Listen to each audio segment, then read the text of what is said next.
Happy Thursday, everybody. Thanks for joining us, beautiful vegans, beautiful plant-based fellowship people. Thanks for being here. I'm excited for this conversation, the power of impactful messaging with Aunt Green. And if you're watching, please give StreamYard permission to use your name, and please ask questions and comments. We love those comments and questions coming in. And if you're watching on YouTube, please hit subscribe.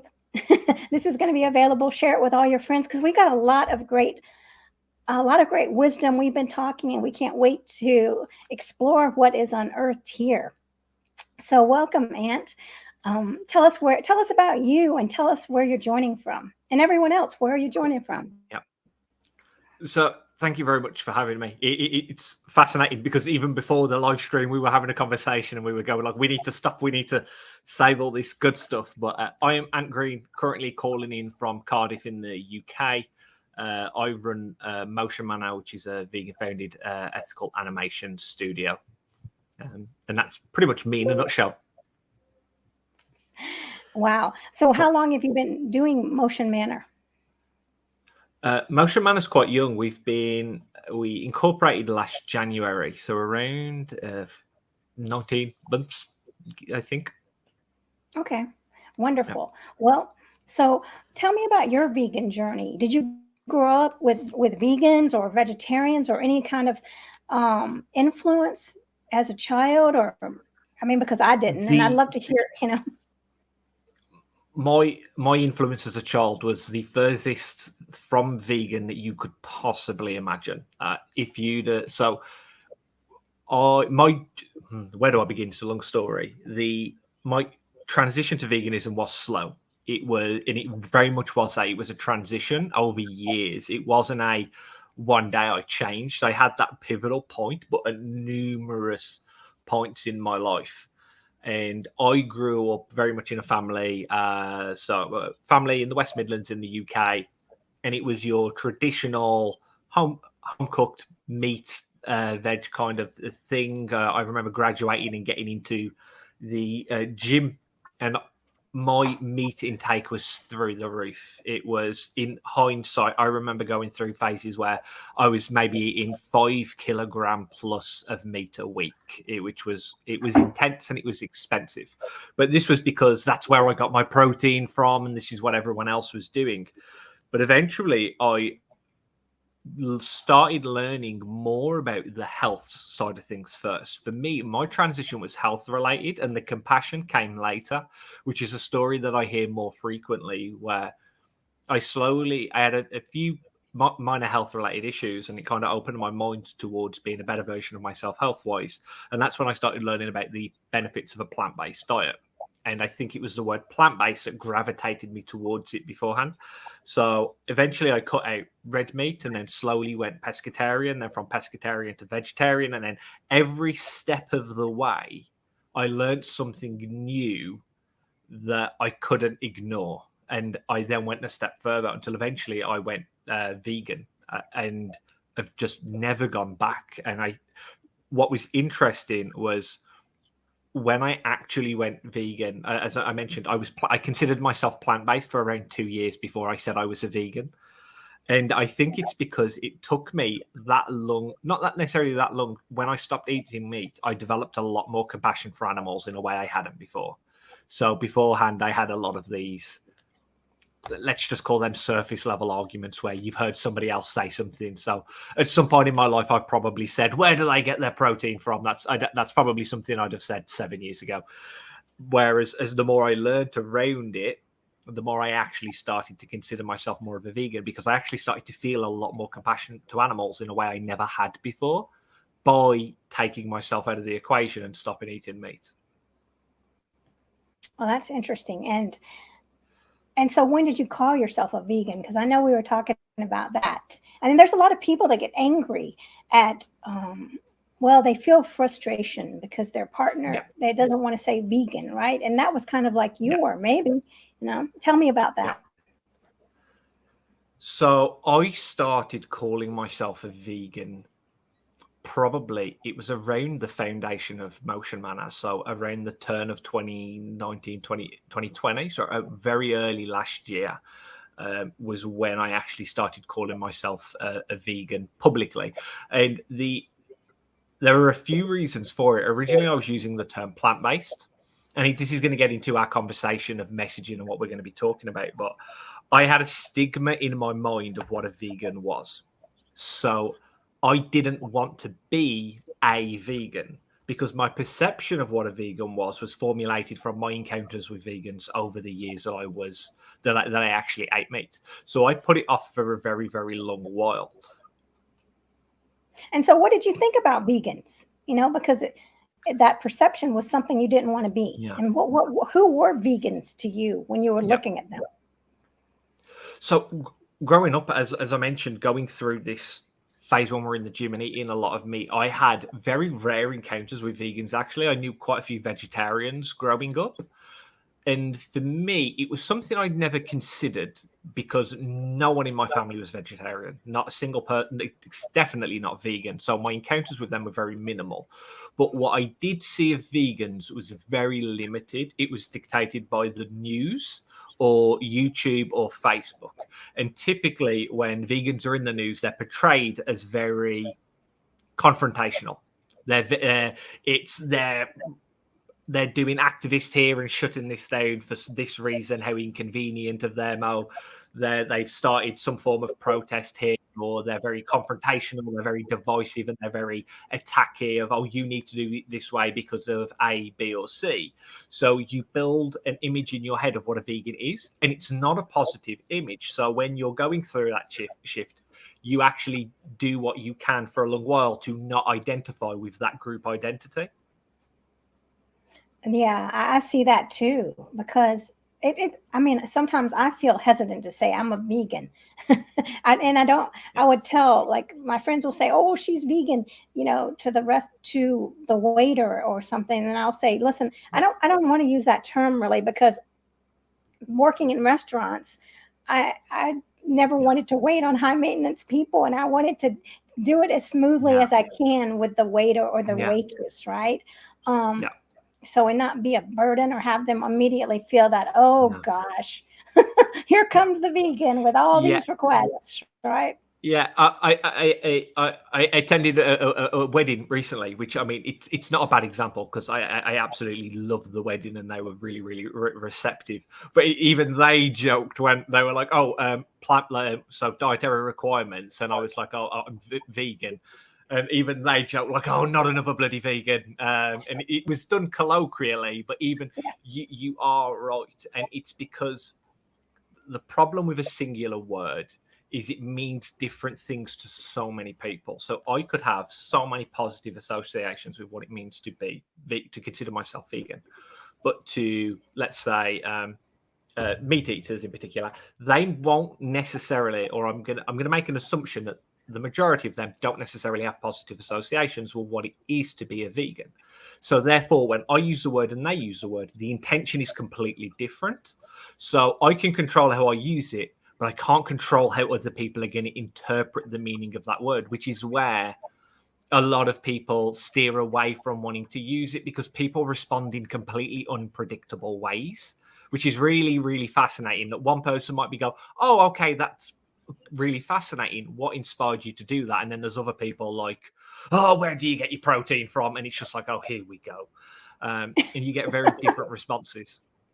Yeah. Right. That's so interesting. Let me show this comment. Everyone, thanks for watching.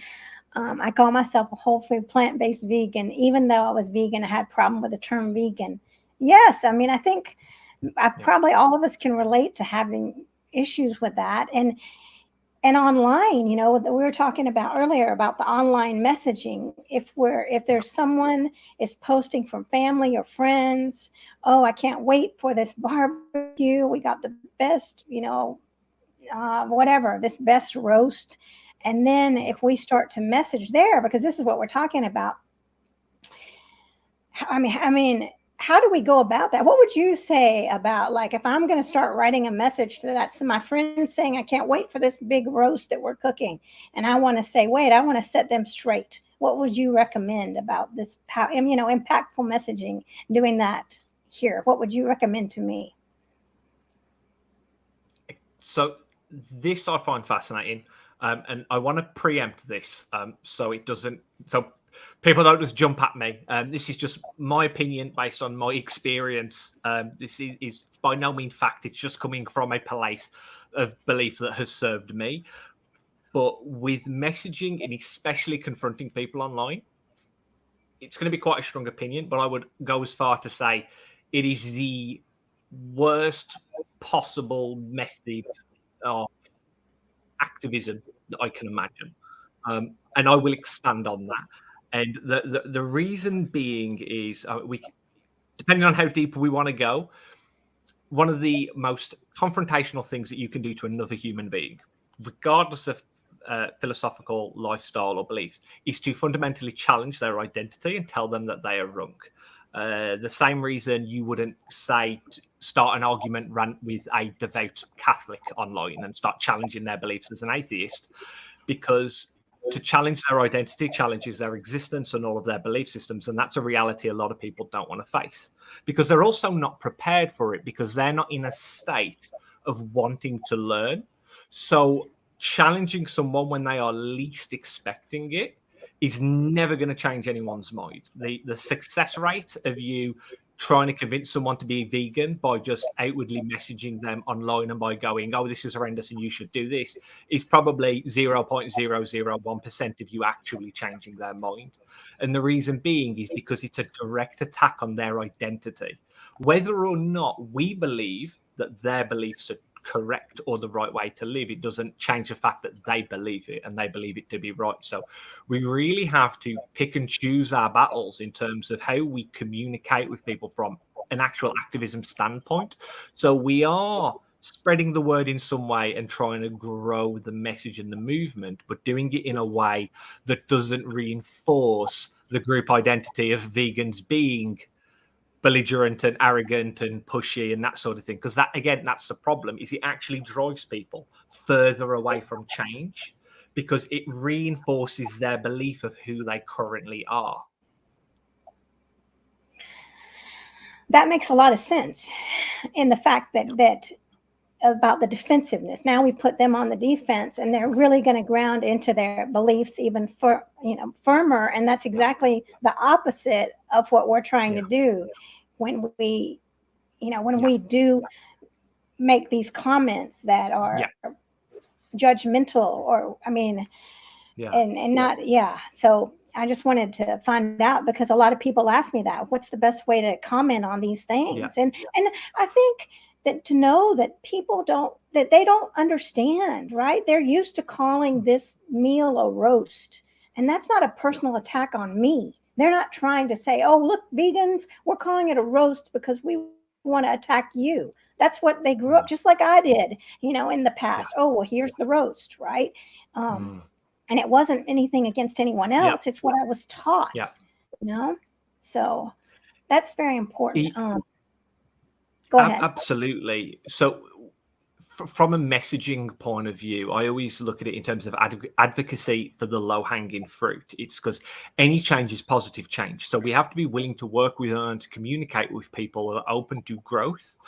And the reason I say this, and the reason why I've never been confrontational with non-vegans, is because for most of my life I ate meat. But I eventually became vegan. But no vegan convinced me to become vegan. It was my own journey. And for me personally, I had to go through the learnings of the actual health benefits and the climate benefits, and then the benefit and understanding of the animals for me to get to where I am now. But the end point was the same. I am now a vegan. So the journey of how I got here was my own. And I think what we need to be doing is creating more environments that facilitate that change and make it easier for people, rather than and potential systemic change in terms of politically and the actual infrastructure of the country in terms of how vegan is accessible from a public sector perspective. I think that's more of an important change than messaging people on Facebook, because all that is going to do is reinforce their stigma of what a vegan is, which is actually going to take them further from changing themselves. Yeah, and I see it. I see it, and that's one reason I really try to stay away from putting any kind of posts that are very well. And I don't do any graphic kind of things on Facebook or anything that's going to have someone say, "I'm blocking her." Right? If anything, I want them to say, "Well, she's a vegan, but she sure is happy, and she sure is living a great lifestyle, and she sure does bring good food." And like Ellen said here, she said, let me show this. I do sway away from the word vegan and I use the term plant goodies. That's wonderful too.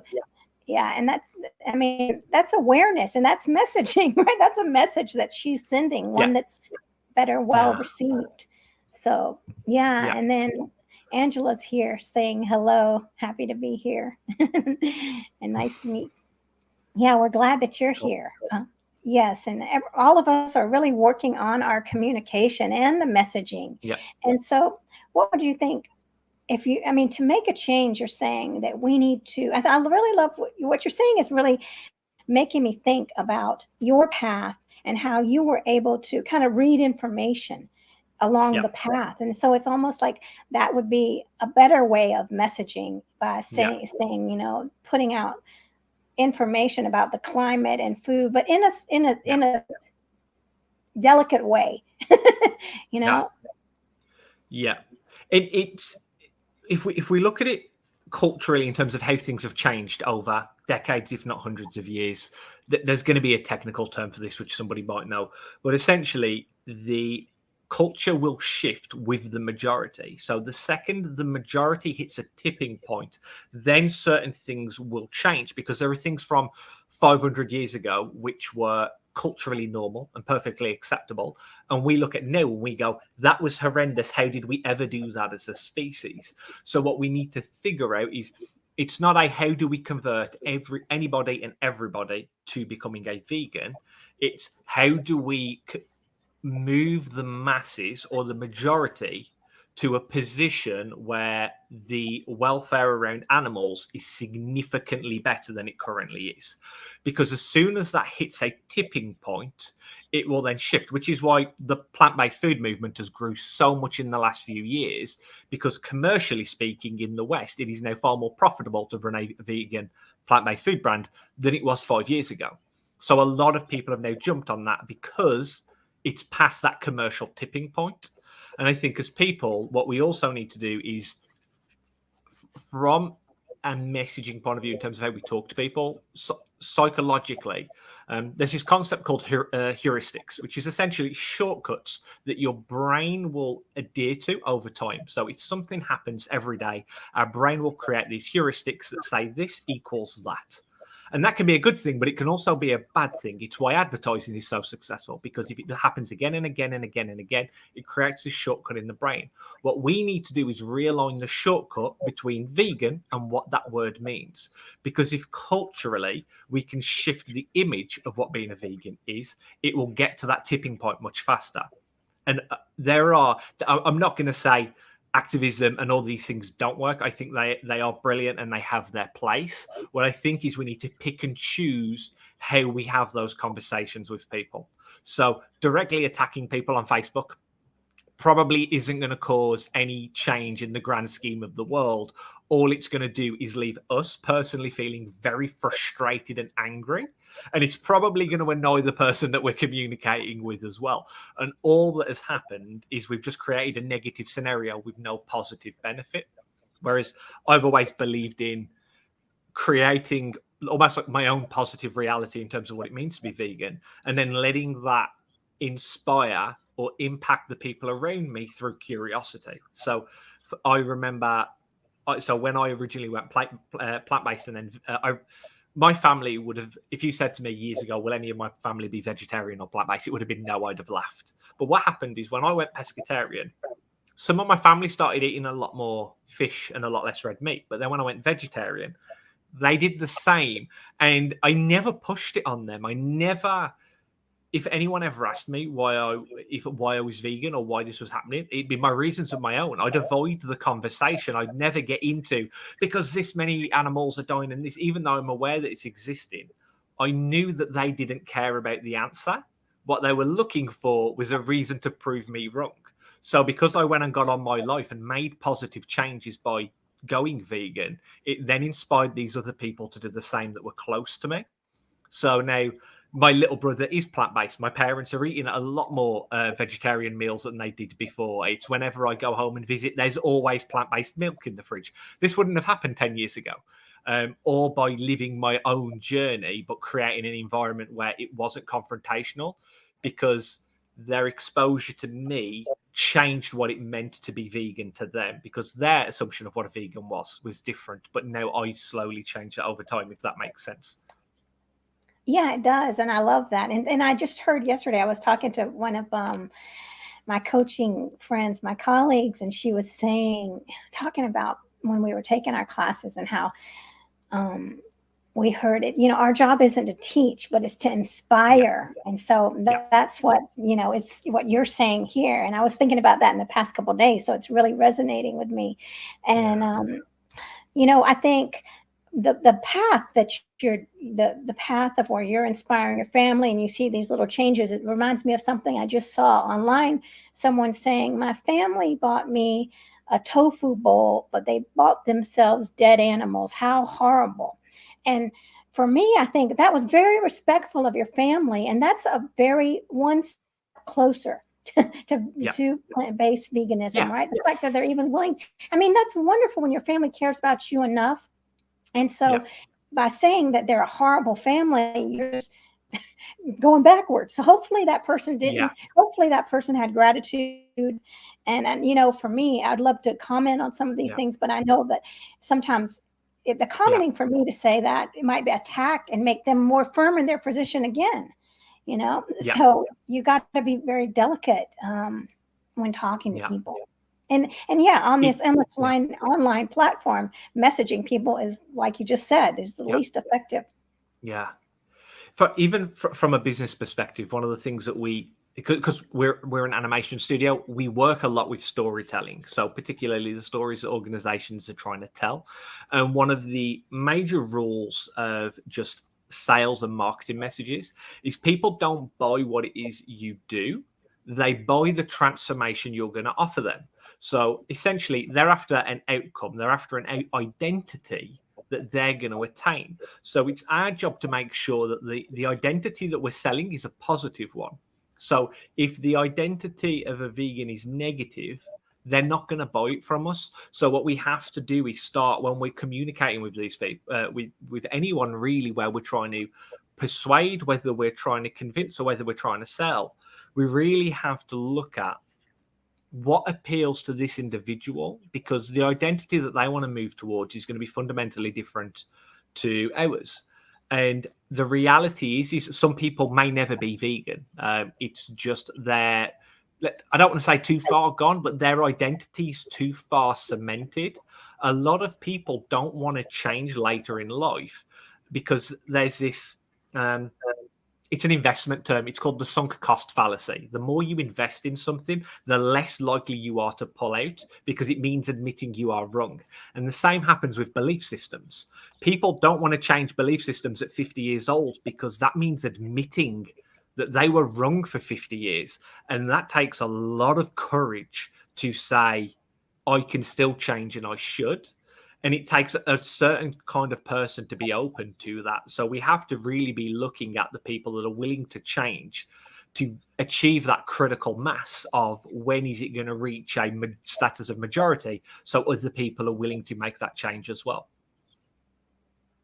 Yeah, and that is so true. Also, I think there's that with the families, the parents, like if I admit or if I change, then I'm going to have to admit that I was feeding my family the wrong way the whole time. What does that say about me? Right now, I feel guilty, and I take on this guilt. And do I really want to go there?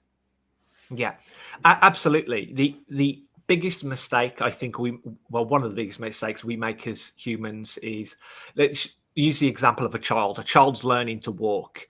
And when a child is taking their first steps and they fall over, we don't shout at them and say, "You're stupid, you're a failure, why did you do that? You should have just stayed on the ground." We encourage the child to make mistakes and grow up until they become a teenager, at which point we suddenly punish people for making mistakes. It's no longer okay for them to make mistakes. It's no longer okay for them to fail exams or to flunk out. We stop rewarding effort and we start rewarding, it's almost like achieving the mass norm. And really, we need to be willing to accept and encourage people to make mistakes and grow, because I think that's one of the ways as a species we're going to move forward, is if people are willing to be humble enough to go, who I am now is different to who I was 5 years ago. I've grown, and that's okay. It's fundamentally, as people, who I am now is different to who I was at 20, who I hope is different to who I was at 10. And that should never change. And I think we need to reward that growth pattern and reward people more for making mistakes and learning from it, rather than attacking them for changing their mind or attempting something and failing. Yeah, you're right. And I hear this a lot, like someone saying, well, they saw their friend down the street and the friend used to be vegan and now they're not vegan. And then the comments always come in. I always hear this one comment, well, they weren't a true vegan.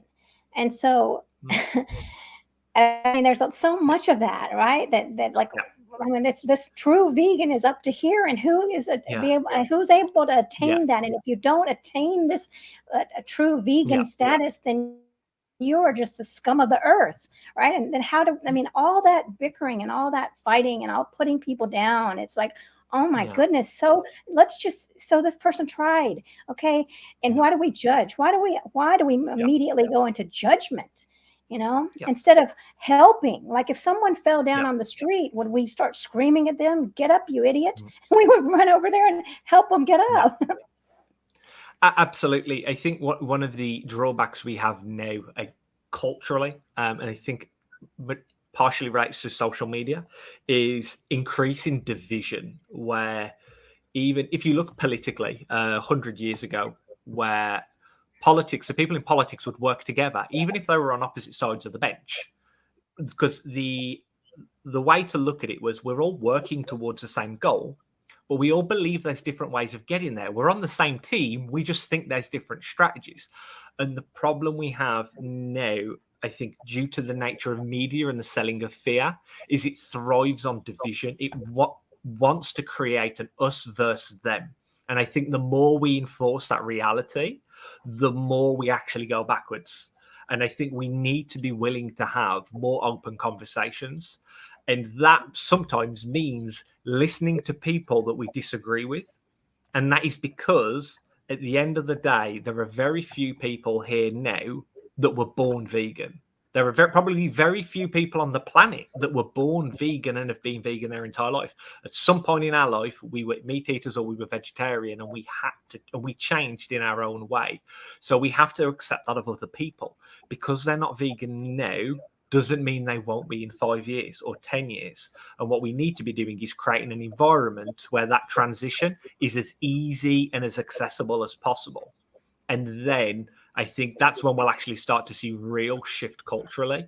But the more we start going, oh, it's us and then meat eaters, or, oh, they're not a true vegan. Again, it's finding ways to divide people rather than find common ground.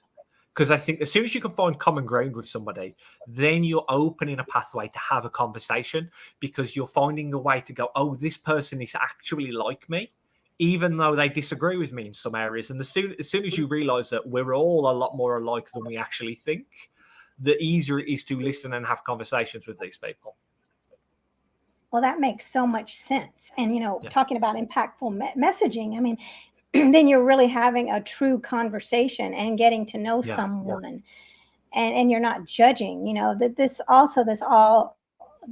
this we're better than you attitude. It's so divisive, and it's so, I just don't even know what to say about that. I mean, it hurts the movement so much. Yeah.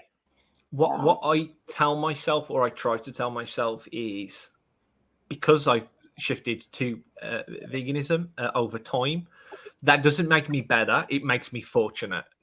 I am grateful to have had the life I've had and the experiences I've had and the people I've known, because those cumulative experiences have put me in a position to learn lessons that other people may not have had the experience to lesson. So if I didn't have my health issues growing up, I wouldn't have been open-minded enough to actually explore the benefits of a plant-based diet. So all of the experiences we have for our entire lives make us who we are. And 99% of the time, we have no control over that. There are people on the planet that are, let's say vegan, because they've grew up with vegan parents. It has nothing to do with their conscious choice. So I would argue it's wrong for them to draw pride from that, because it's not something that they've necessarily had a control in. It's something that their environment has created. So the way I look at it is, as I've said, is I've genuinely been fortunate enough that the people around me have supported me on the journey. They've been patient with me, and that I've been able to learn these experiences and have the experience I've had. So now I look at it and I'm like, I wish I was here 10 years sooner, but I'm glad I got here. Regardless of when I got here, I'm glad I did. So, and if we look at it from that perspective, then we start looking at what are the experiences we can give other people that are going to help them on that journey. And I think thankfully now, I don't know if there's been a time in history where it has been so accessible with the documentaries we have available to us, the influencers, even just modern knowledge, research reports. The actual plant-based diet has never been more accessible. I have major respect for people who were vegan in the 80s. Because that was, now I say to people, being a vegan is so easy nowadays. It's not easy to be a healthy vegan. That's a different question, but it is actually really easy to be vegan in the UK specifically. I should caveat, because I know just like the plant-based food sector here is thriving. So I can go to any cafe in Cardiff and they will have plant-based milk without a doubt. I can go to almost any restaurant and they will have plant-based options. So we're creating that environment. I now think as vegans, what we need to be doing is making it more accessible. So even friends that invite us out for dinner will actually research and make sure that the place that they were going to is plant-based, even if they're not. We visited friends in London who actually picked a vegan restaurant for us and had vegan food to try it because they never had, as a result of inviting us out. So I think that level of conscientiousness is in a better place than before. The awareness is in a better place for before. I think what we now need to start doing is having more conversations to actually help people along on that journey. And I think year on year, it will just continue to grow. Yeah, you're right. I was thinking about friends, how that's, by showing friends and not by speaking, but by being the example, again, like we were talking about before, really inspiring them with your stories of the health, instead of saying, oh, well, you know what, you can cure your thing, just, and beating it down their throats, just you being the inspiration and seeing you healthy. It's like, wow, what happened? I want to know. Right. And then Angela's commenting here also, and Angela is an inspiration too. And she's saying, I don't mention nutrition and food unless asked. Then I share what I eat, whole food, plant-based, and provide handouts with the science. Yeah. And she is fit and buff, and she's out there and, and showing people that when you age, we don't have to just be in a crumpled mess with a bag full of medicine. Right. After 50 or after 40, whatever, we still can keep going strong. We don't have to automatically assume we're going to be sickly. So that's crucial. And then let's talk about family. I know there's a lot of frustration trying to get the message across with family. Like, here we come on the holidays. What's the best thing to do with being, with this impactful messaging with families? What would you say? So family is a tough one, but by I think just by nature. So if we're speaking psychologically, so caveat this, it does depend on the family, if you have the traditional nucleus family or how fragmented they are.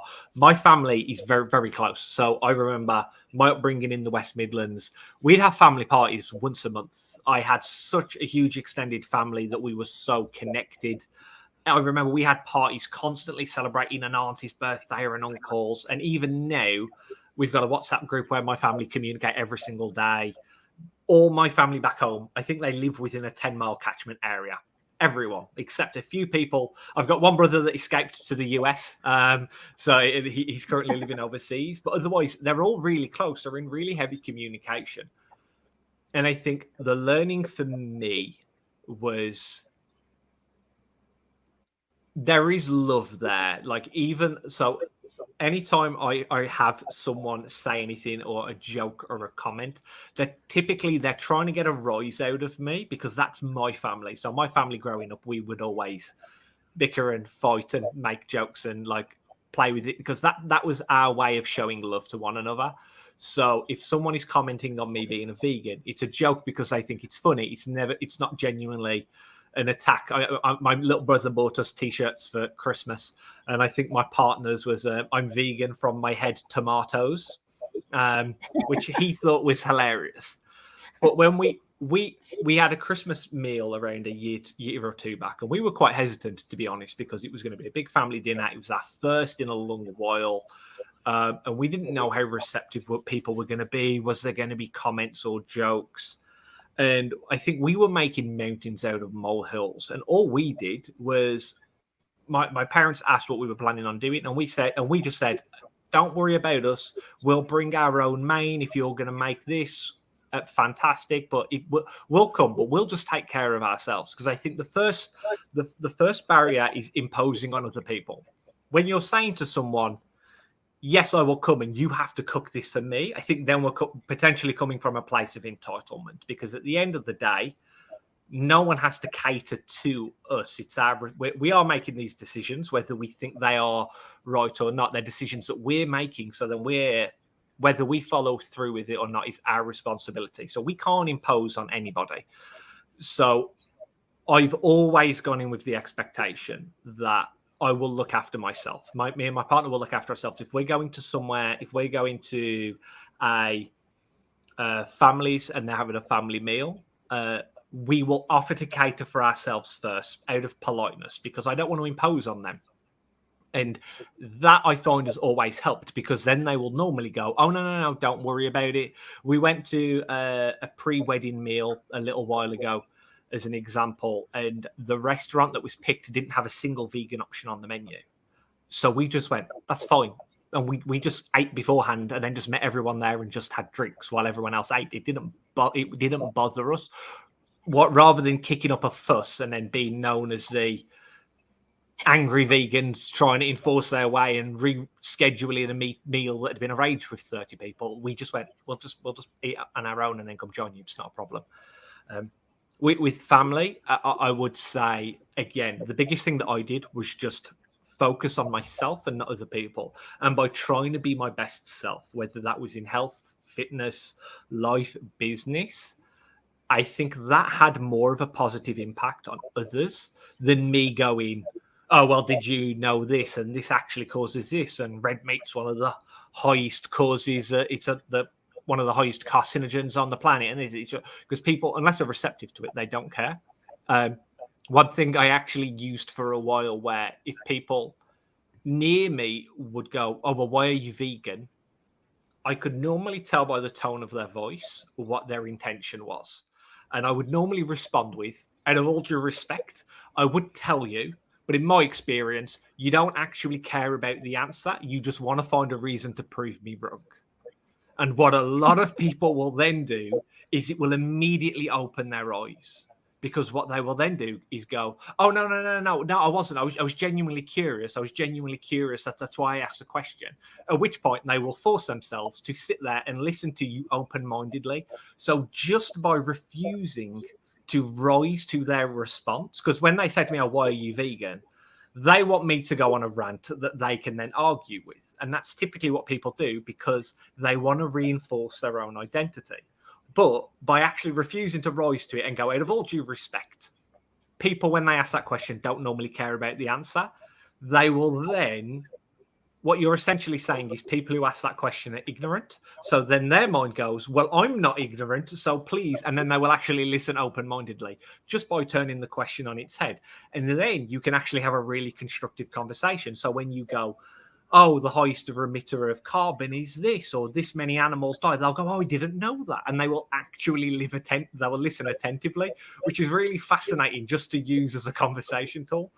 But otherwise, I think for me, it's just positive and just positive love and just kind of being myself and understanding with my family is that they are who they are and they are on their own journey, and them not being vegan doesn't make them bad people. I think that's one of the worst assumptions we can make. I have friends that have created charities that affect the lives of thousands of people annually. They've received awards from the Queen, and what they do is amazing. And now I couldn't sit here and tell you if they are vegan. I've never actually asked. But then if you were to say, if they aren't vegan, are they a bad person? I'd be like, no, like they've done incredible things, philanthropically speaking, that have actually benefited the world that aren't necessarily to do with animal welfare. So I think we have to lose that mentality and then just kind of really put ourselves in the best position and focus on being our best selves, and then other people will be inspired by that in their own way. Yeah, that definitely. That again, the I'm better than you, and I'm good and you're bad, right? Or Yeah, I'm doing right and you're doing wrong. yeah, That's the big trap. I mean, that we're getting yeah, into. So yeah. yeah, and It, go ahead.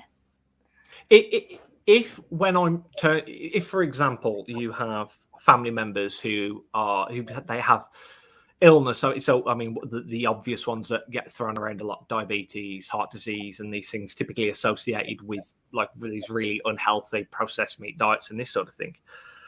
If these people are unhealthy and struggling and they see you as a human thriving from an energy point of view, from a skin, from a lifestyle, and you are living your best life purely by proximity, people will want to know your secret.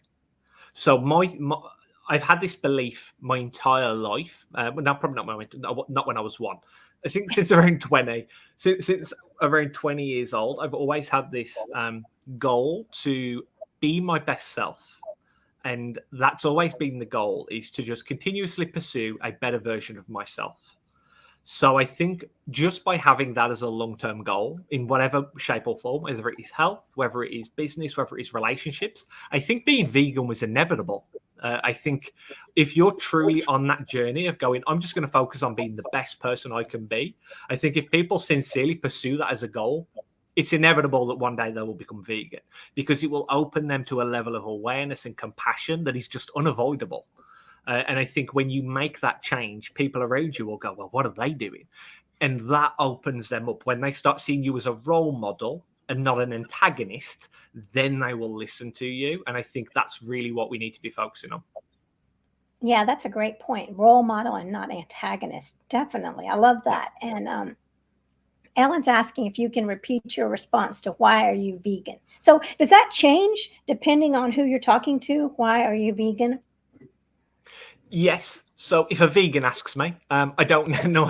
I know it's normally it's going to be an interesting conversation because people do turn vegan for different reasons. So it's like the origin story. So it is interesting to hear people's journeys because people come from different avenues. So it does change based on who I'm talking to. But normally, when someone asks, you can tell by their tone of voice or who is asking the question. So you normally have a level of awareness around who a person is in general proximity, whether it's a friend of family, or whoever. And normally in their tone of voice, you can tell whether it's curiosity, sincerity, or a challenge. And if you know it's a challenge and they want you to go a rant about animal welfare, or you're going to start talking about climate and crops, in their mind, they're thinking, oh, I can't wait to pull out soy deforestation on them and just all these really crap arguments that they've just learned through Facebook over the years. That's what they've got in their mind. They're trying to just start a debate to reinforce who they are. And the second you sense that, I would very politely decline. What was the exact expression I would use? Because I did use it quite a few times.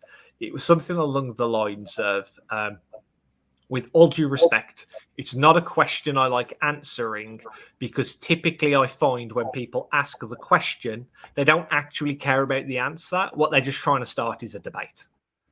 And when you answer with that, that's when, again, as I said, people go, "Oh, no, I'm not trying to start a debate. I promise. I'm genuinely curious," and they will defend themselves. So it's putting them on the back foot, which opens the floor to a very interesting conversation. And then they will listen, and every argument that they have following that is almost asked as a question. So they won't go, "Oh, well, I heard this." I'll go, "Oh, well, I heard this actually. What are your thoughts?" And it's really interesting to see how the tone of the dialogue changes just by that one statement of refusing to rise to the challenge, and just very politely. And I should stress, it is important to do it politely and sincerely, and not go, "Well, I'm not answering that question because I know you're just trying to annoy me." It's probably not the most constructive way of saying it, but just, yeah, very politely say it. Just kind of trying to dismiss it will allow a better conversation. So where do you do, I mean, how do you do your messaging? Where do you feel like you have the most power, and, what's the platform, or how do you give, I mean, I see that you are the example, but if you, do you do it in your Motion Manor? Do you Yes. have vegan? Yeah. So, to my knowledge, we're the only registered vegan founded animation studio in the UK. As many people probably aware of the vegan founded organization, and we do it in a few ways. So I'll start with work. So Motion. So I have two businesses, first and foremost. So the first one is Motion Manor, the ethical animation studio, and we help people who care more about impact than profit achieve great things with video. We do it in a number of ways, but fundamentally, we work with people that are trying to create positive social impact. So we work with vegan brands, we work with non-profits around the world, really, B Corp registered organizations, social enterprises. And the reason we talk about being purpose-led, not just vegan, is because when people are purpose-led, it means they're already in a state of mind for positive change to the benefit of the world. So if we're working with an organization in the environmental services, for example, and they're working with climate, it's already clearly a person that cares about the environment in some way. They might not be vegan yet. So by connecting and working with these organizations, we're actually connecting with people, as I said, the low-hanging fruit, but then via our messaging, finding ways to inspire them through positive communication. So there is a marketing analogy. I think it was paved by Gary V, and it's something like jab, jab, jab, right hook. And the idea is it's you give value, you give value, you give value, and then you ask. But we approach that from an activism point of view, where we want to entertain and we want to educate and give value to our audience. And we want to create value, and then educate. So we don't want to be every single post that we put out be activism. Because the reason being is the only people that will follow us is the people that already believe it. Because typically people follow people who reinforce their current identity. That's what we were talking about at the beginning. So we need to be communicating these people and then framing it in a way of, did you know? Because by getting them to invest in us and our brand, it's putting ourselves in a position as a role model that they will then listen to other things we have to say. So recently it was Plant-Based Milk Day. So we could put a post out saying, did you actually know? And then we can talk about it that way. But also, we reinvest a portion of our revenue into non-profits in environmental services, animal welfare, and climate. We're currently partnered with Vegan FTA, who are doing some amazing work globally, and we're creating a series of animations for them that they can then use from an advocacy perspective. But again, our email newsletter internally, our outward facing campaigns, we talk about the progress of vegan FDA. So we're going, here's this project we're creating, and this is what we're doing. But at the same way, that's a form of activism in itself, because we're almost preventing the information in a passive way that people can learn from it. So it's, we're doing this for the benefit of this, and people are going, that's interesting, rather than us going, you should do this because the second you go, you should, people go, whoa, when they get defensive.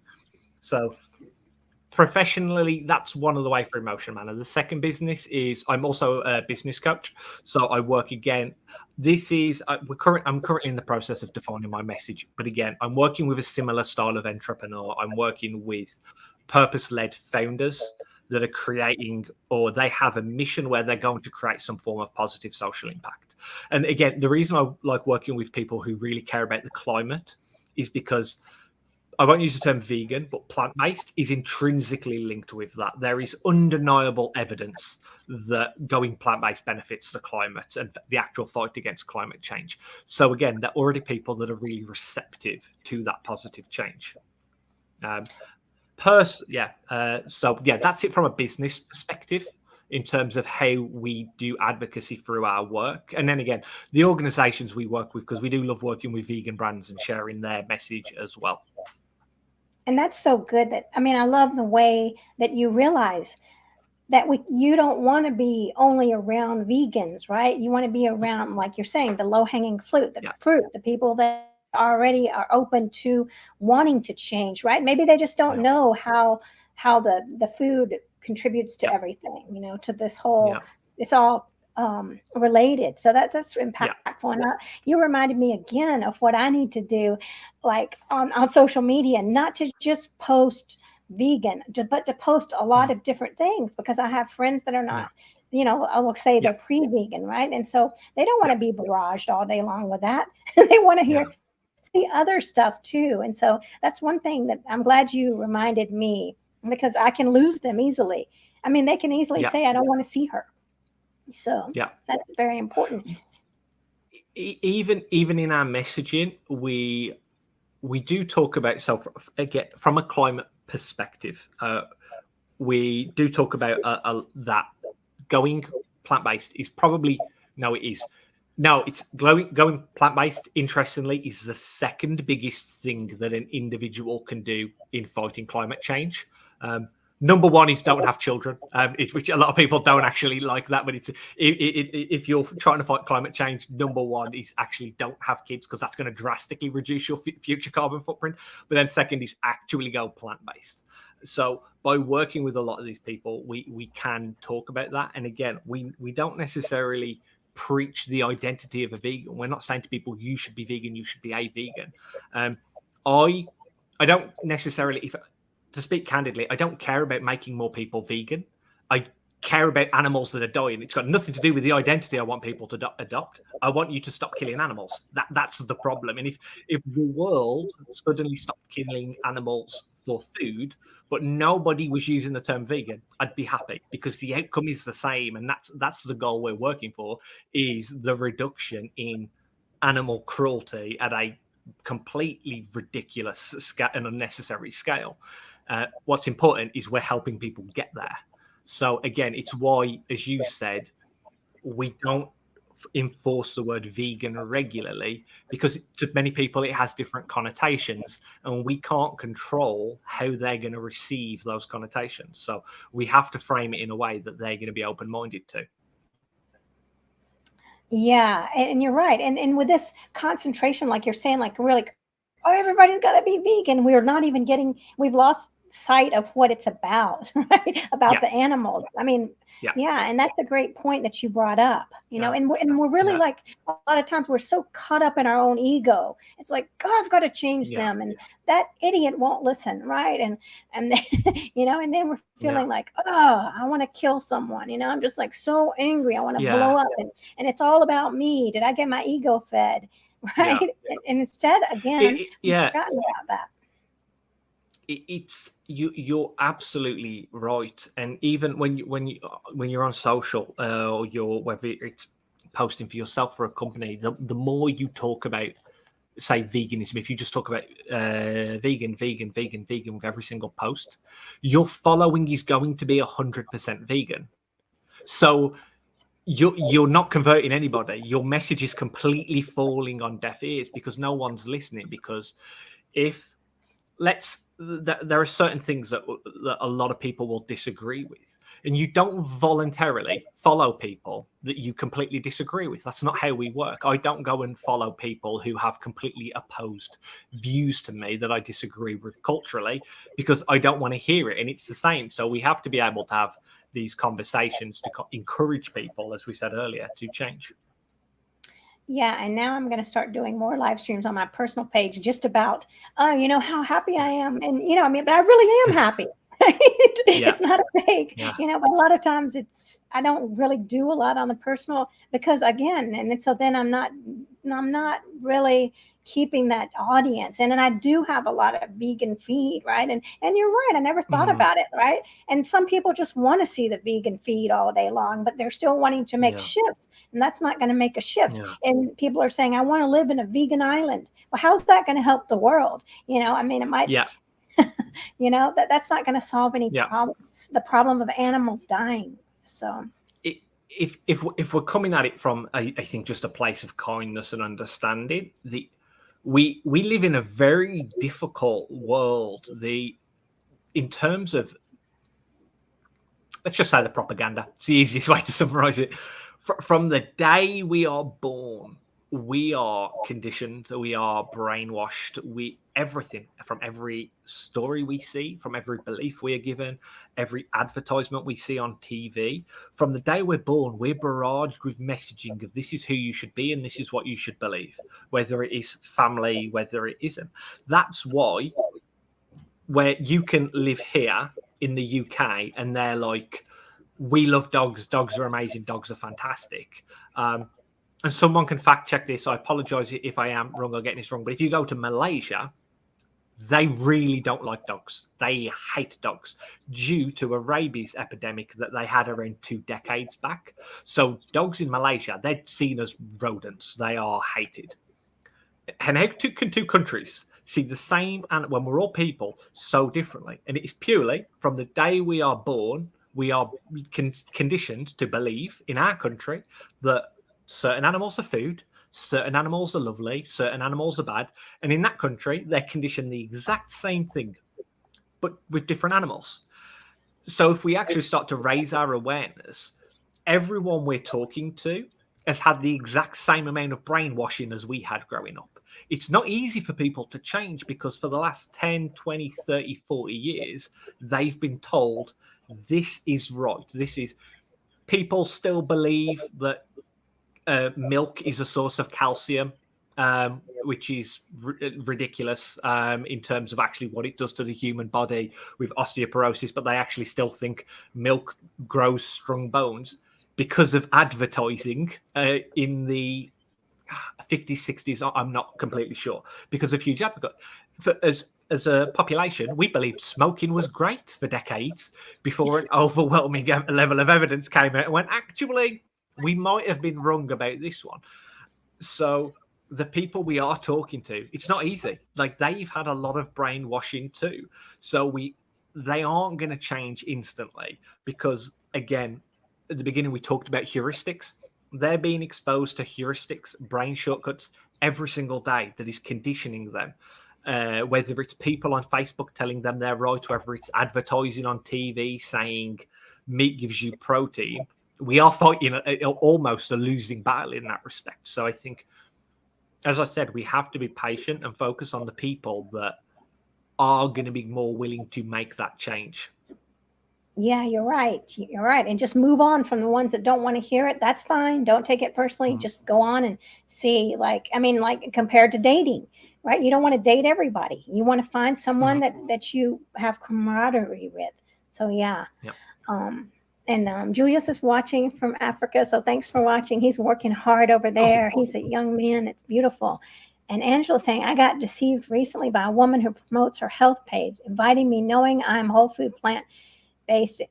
yet she allows posts on her page that support eating animal products to help cancer. She wants Yeah. numbers. Yeah. And I unfollowed her. Yeah, that's very No. interesting. I know. And that goes Yeah. again with this.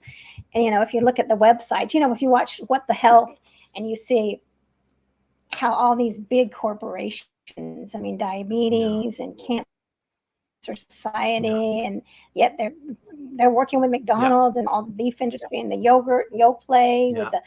the oh my goodness sakes. Yeah. So, no wonder Yeah. people are so brainwashed, right? Yeah.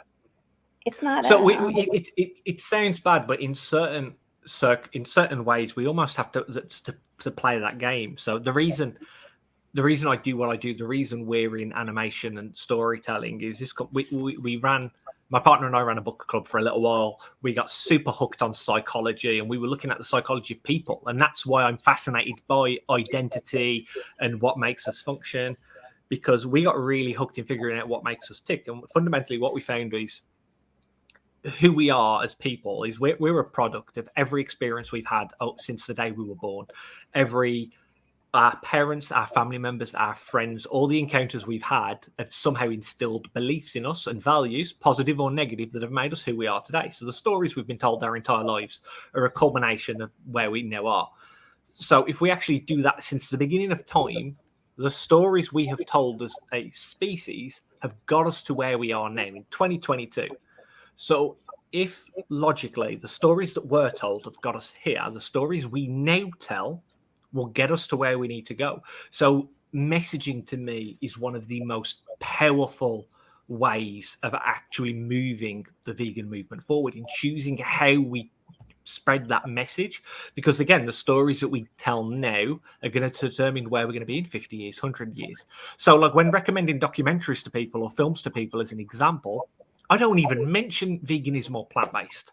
I recommend My Octopus Teacher, which I recommend to everybody. This is an amazing documentary, and I say it's about this guy that was going for a tough space in his life, and he met this octopus while snorkeling, and he challenged himself to go, what will happen if I come back here every day for 100 days? And that's it. I don't say anything else.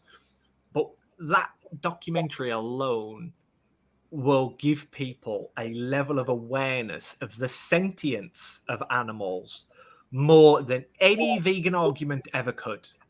And if people can start realizing that, wow, even octopi, that might be right. Well, octopuses, I don't know the correct plural. I don't know either. If they can experience something so alien compared to our just anatomy, if they experience empathy and they experience sentience, it really opens your mind up.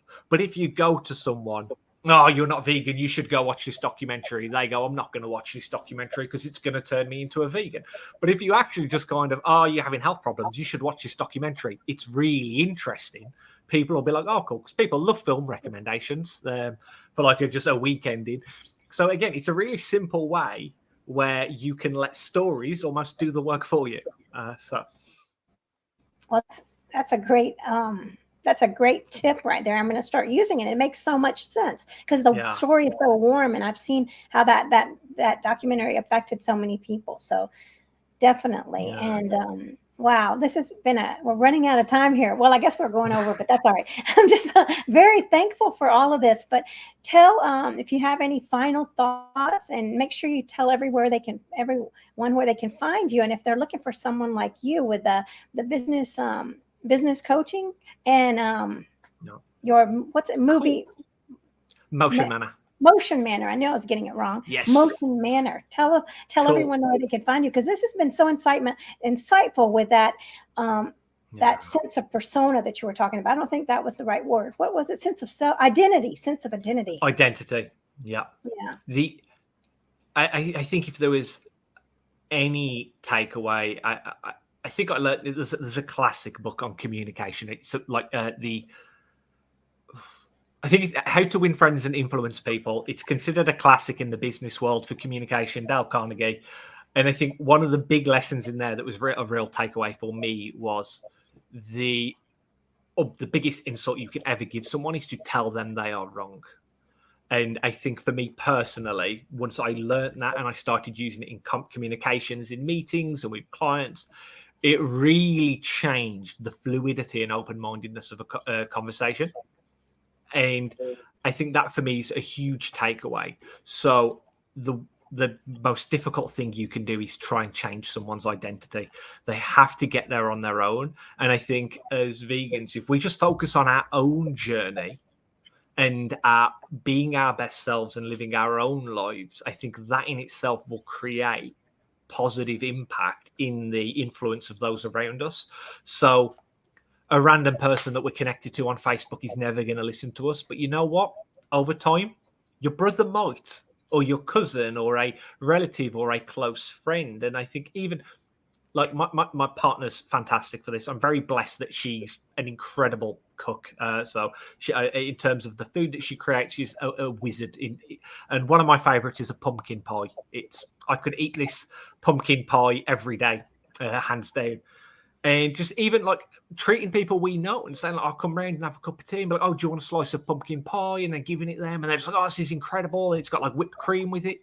But you don't tell them it's vegan until after they've ate it. And then they're like, what?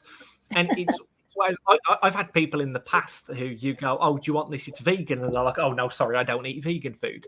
Because in their identity, they just don't eat vegetables. It's not got meat. I'm not eating it. So we've had a number of friends there where we've cooked for them and they find out afterwards, it's like, oh, but that was vegan, by the way. And they're just, reality is like, what, really? Because it just catches them off guard and then opens them up where they're like, oh, okay, I just wasn't expecting this. So that'd be my big takeaway.